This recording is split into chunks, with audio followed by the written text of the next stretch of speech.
Hello students, मैं आपके अपने YouTube channel smart study science classes पर एक बार फिर से आपका स्वागत करता हूं। आज के इस वीडियो में हम क्लास 10 साइंस के चैप्टर विद्युत के पार्ट 4 को करने वाले हैं। चलिए तो वीडियो को स्टार्ट करते हैं। जैसा कि आपको पता है, इससे पहले वाली वीडियो हमने श्रेणी क्रम संयोजन के सूत्र की उत्पत्ति कर ली थी। अब हम पढ़ेंगे समांतर क्रम संयोजन। आज का टॉपिक है हमारा समांतर क्रम संयोजन, जिसे पार्श्व क्रम संयोजन भी बोलते हैं। तो इसकी परिभाषा होती है ऐसा संयोजन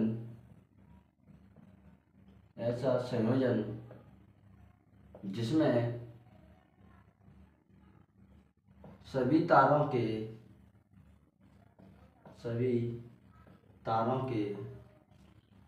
पहले सिरे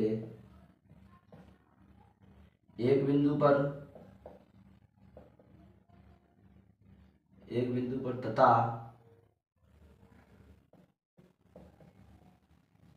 दूसरे सिरे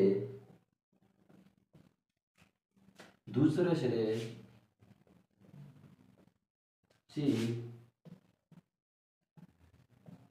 दूसरे बिंदु पर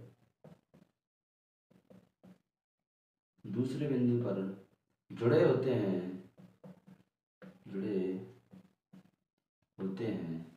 तो उसे समांतर क्रम संयोजन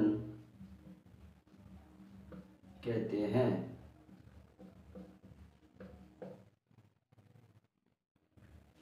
इसमें पहली बात याद रखनी है आपको, एक तो इसकी परिभाषा याद रखनी है। इसके बाद पहली बात याद रखनी है आपको कि इस संयोजन में सभी प्रतिरोधों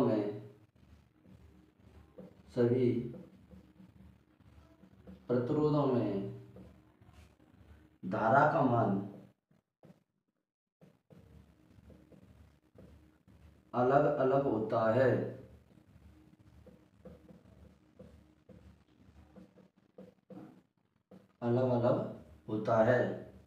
दूसरी बात याद रखनी है इसमें आपको कि इस संयोजन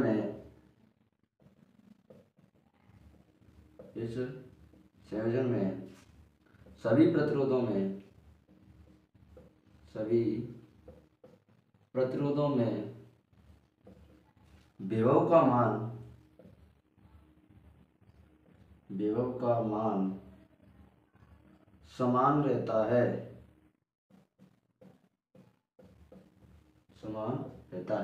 समांतर क्रम संयोजन की डेफिनेशन के अलावा आपको इन दो बातों का भी विशेष ध्यान रखना है कि एक तो सभी प्रतिरोधों में धारा का मान अलग होता है, दूसरा सभी प्रतिरोधों में विभव का मान समान होता है। अब हम करते हैं समांतर क्रम संयोजन के सूत्र की उत्पत्ति। तो अगला टॉपिक है हमारा समांतर क्रम संयोजन में कुल प्रतिरोध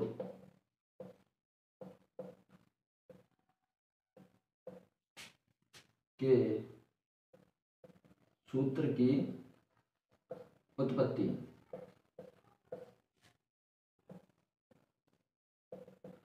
इसमें मान लीजिए ये हमारा कोई पहला सिरा है, यहाँ से पहला प्रतिरोध जाता है, या कोई दूसरा सिरा है यहाँ पर जुड़ता है। इसी प्रकार एक और प्रतिरोध ले लिया हमने, ये यहाँ पर जुड़ गया। इसी प्रकार तीसरा प्रतिरोध ले लिया हमने, ये वाला। तो आप देख सकते हैं, जैसा कि मैंने आपको परिभाषा में बताया था कि ऐसा संयोजन जिसमें सभी प्रतिरोधों के पहले से एक बिंदु पर, तो हम इन दोनों को बिंदु नंबर 1 बिंदु नंबर 2 मान लेते हैं। तो एक सभी प्रतिरोधों के पहले सिरे एक बिंदु पर जबकि दूसरे सिरे किसी दूसरे बिंदु पर जुड़े होते हैं, तो ऐसे संयोजन को क्या बोलते हैं हम? समांतर क्रम संयोजन। ये होता है हमारा समांतर क्रम संयोजन।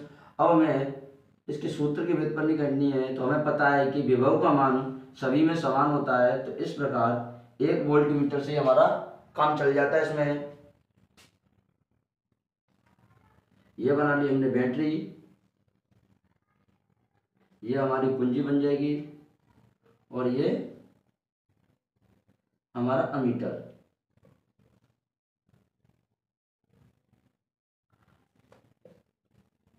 मान लीजिए हमारा यह पहला प्रतिरोध है जिसको नाम दे देते हम R1, यह दूसरा प्रतिरोध है जिसको नाम दे दिया R2, और तीसरा प्रतिरोध है जिसको नाम दे दिया R3। अब यहाँ से मान लीजिए कि हमारी धारा निकलती है इस बैटरी से यहाँ से, तो ये I धारा है जिसको टोटल धारा यानी कुल धारा है हमारी आई। अब जैसे ही यहाँ पहुँचेंगे हम, तो इस धारा के पास 3 रास्ते हैं, और जैसा कि मैंने आपको पहले ही बताया है कि समांतर क्रम संयोजन में प्रत्येक प्रतिरोध में धारा का मान अलग अलग होता है।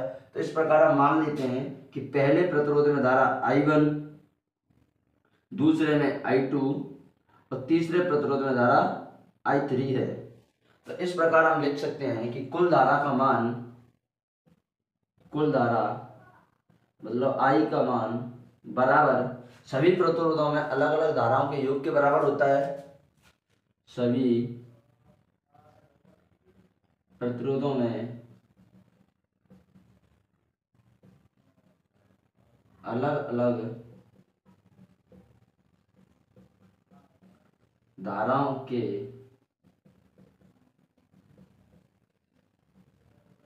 योग के बराबर।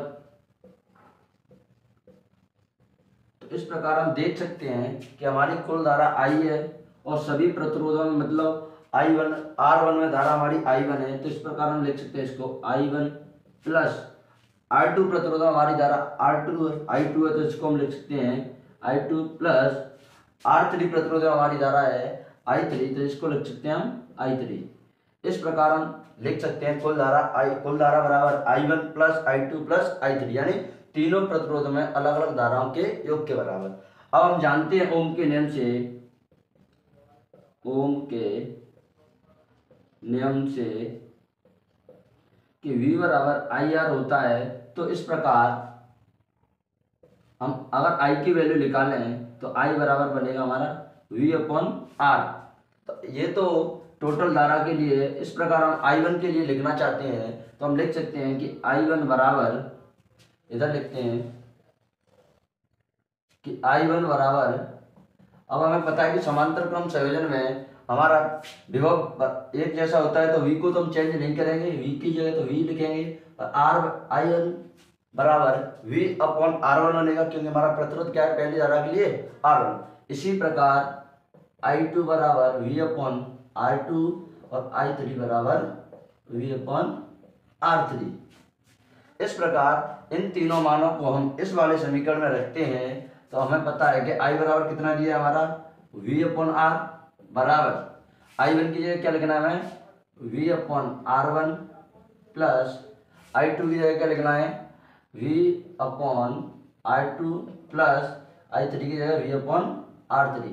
जैसा कि आप देख सकते हैं, अब इसमें हमें V कॉमन दिख रहा है, तो V कॉमन लेते हैं। V/R बराबर, इधर से V कॉमन लेंगे तो V कॉमन लेने पर इधर बचेगा हमारा 1/R1 plus 1/R2 plus 1/R3।